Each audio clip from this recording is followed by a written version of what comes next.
अवधूत चिंतन श्री गुरुदेव दत्त श्री स्वामी समर्थ. माझ्या चॅनलमध्ये तुमचं सगळ्यांचं मनापासून खूप खूप स्वागत, आभार.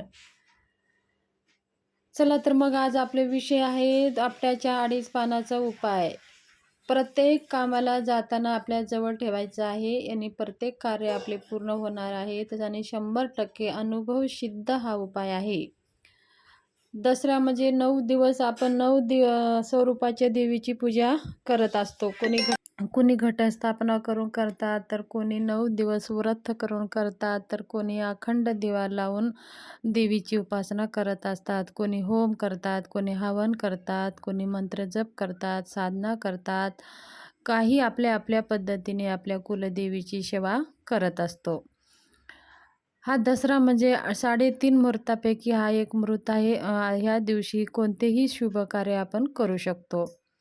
नवीन घरं खरेदी करायची असेल, गाडी खरेदी करायची असेल, जागा खरेदी करायची असेल किंवा गृहप्रवेश करायचा असेल, तर अत्यंत शुभ हा दिवस आहे. दसऱ्याच्या दिवशी कोणतेही मुहूर्त बघायची गरज नाही. हा शुभ मुहूर्त आहे. ह्या दिवशी आपण शुभ कार्य, कोणतेही कार्य आपण करू शकता. त्याचबरोबर दान धर्म ह्या दिवशी जास्तीत जास्त केले जातात. आणि तसेच आपण आपली जी दुकाने असतात, जे वाहन असतात, आपले मिशनरी असतात, जे आपले रोजचे जे कार्य करणारे जे साहित्य म्हणजे वस्तू, आपण त्याला शस्त्र म्हणतो. त्या शस्त्रानंच आपलं कार्य चालत असतं. म्हणजे त्या शस्त्रपूजा करायची असते. स्वच्छ धुवून पुसून हळदी कुंकू लावून धूपदीप वाळून हार वगैरे घालून आपण पूजा करत असतो. दसऱ्याच्या दिवशी आपण पूजा करत असतो. म्हणून दसऱ्याच्या दिवशी आपण सगळ्या गाडीची, घरांची पूजा करत असतो. त्याचबरोबर ह्या दिवशी आपल्याला आपल्या कुलदेवीची पुरणपोळीचं नैवेद्य करून देवीची ओटी भरायची असते. आपल्या एखादी कुलदेवीच्या मंदिरात जाऊन देवीचं दर्शन घ्यायचं असते. त्याचबरोबर कुलदेवीची ओटी भरून, मानसन्मान करून, परडी भरून आपण दसऱ्याच्या दिवशी कुलदेवीचा आशीर्वाद प्राप्त करायचा असते. त्याचबरोबर बघा, असे काही उपाय करायचे असतात की ते उपाय आपल्याला वर्षभर त्या उपायाचा आपल्याला सकारात्मक फायदा व्हावं. कोणतेही उपाय करत असताना आपण सकारात्मकतेने ते उपाय केले तर आपल्याला त्याची जास्त परिणाम बघायला भेटत असतात. करत असताना मनामध्ये भाव आणि श्रद्धा हवा आहे. जर आपण सकारात्मकतेने हे केले तर आपल्याला हे कार्य आपले पूर्ण होत असतात. आपल्याला काय करायचं आहे, 2.5 आपट्याचे पानं घ्यायचे आहेत. 2.5 म्हणजे 2 पाने पूर्ण घ्यायची आहेत आणि 1 पान अर्धं घ्यायचं आहे. ते पानं घेऊन आपल्याला 2.5 पानं घेऊन आपल्या स्वामी मंदिरात किंवा स्वामी फोटो घरामध्ये जर करत असाल तर घरामध्ये आपल्याला स्वामी महाराजांच्या फोटोसमोर हे 2.5 पान ठेवायचं आहे. स्वामी महाराजाला विनंती करायचं आहे. दसऱ्याच्या दिवशी बघा, 2.5 पाण्याला आपण सोनं म्हणून छोट्या लोकांनी मोठ्या लोकांना देऊन आशीर्वाद घेत असतात. म्हणून या सोन्याला खूप महत्त्व आहे. सोनं आहे म्हणून आपण आपल्या गुरूंना अर्पण करून ते गुरुचा आशीर्वाद म्हणून आपण आपल्याला घ्यायचं आहे. ह्या 2.5 पाण्याच्या पानाला खूप महत्त्व आहे. म्हणून आपण आपल्या गुरुला अर्पण करत असतो आणि तेच आशीर्वाद वर्षभर आपल्याला राहावं म्हणून ते 2.5 पान आपल्या जवळ ठेवायचे असते. जवळ कसं ठेवावं, ठेवण्यासाठी पण काही नियम आहेत. ते 2.5 पान अर्पण करून स्वामी महाराजाला विनंती करायची आहे. धूपदीप ओवाळायचा आहे. नैवेद्य जो घरामध्ये आपण गोडधोड नैवेद्य केलेला आहे ते देवांना दाखवायचं आहे. स्वामीला विनंती करायची आहे आणि तुमचं आमच्यावर आशीर्वाद असू द्या, असेच आमच्याकडनं शुभ कार्य घडू द्या आणि आमच्या जीवनातले जे काही संकटे आहेत, विघ्न आहेत, दूर करू द्या आणि आमच्या मनामध्ये भाव, भक्ती, श्रद्धा हे निर्माण होऊ द्या आणि आमच्याकडनं तुमची आणि कुलदेवीची, कुलदेवतांची सेवा अखंड अशीच घडू द्या म्हणून आपण विनंती करायचं आहे.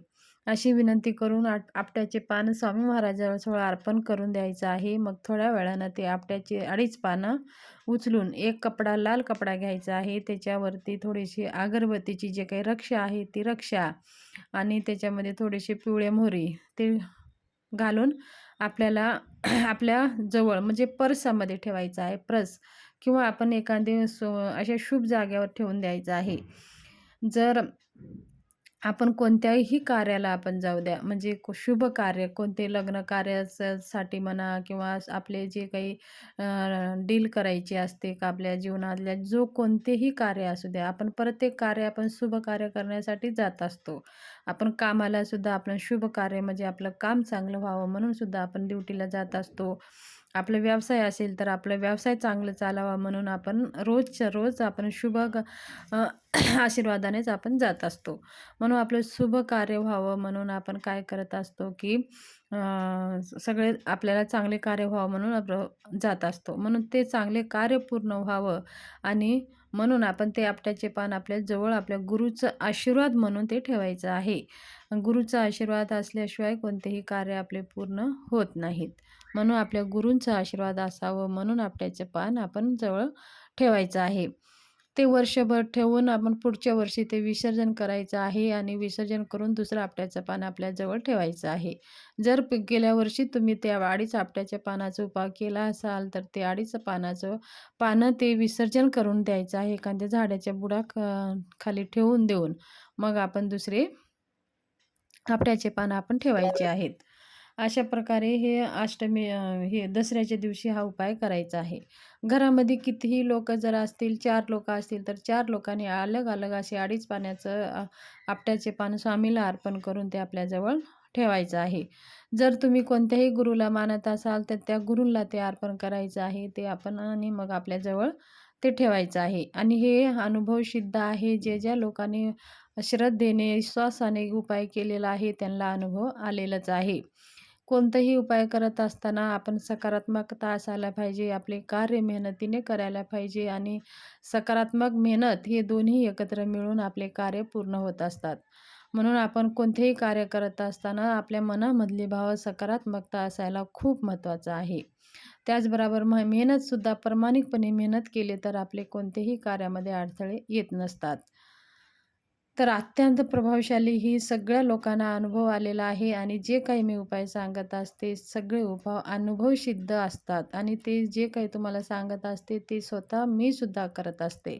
म्हणून हे तुम्हालाही पण फायदा व्हावं. माझ्या चॅनलवरती जेवढे लोकं येतात आणि माझे व्हिडिओ पाहतात, त्यांचं सगळ्यांचा फायदा व्हावं, हाच माझा उद्देश आहे. म्हणून मी हे उपाय मला माहिती असलेले सगळे उपाय मी तुमच्याशी शेअर करत असते. तर हे दसऱ्याविषयी उपायाविषयी तुम्हाला माहिती शेअर करायची होती. माहिती कशी वाटली? जर माहिती आवडली असेल, तर माझ्या चॅनलला शेअर करा, सबस्क्राईब करा, लाईक करा आणि कमेंट बॉक्समध्ये श्री स्वामी समर्थ लिहायला विसरू नका. व्हिडिओ आवडला असेल तर प्रत्येक ग्रुपमध्ये Facebookवरती आणि त्याचबरोबर Instagramवरती WhatsAppवरती हा व्हिडिओ शेअर करत जावा म्हणजे जास्तीत जास्त लोकांना ही माहिती कळेल. धन्यवाद. शुभ दिवस जावो.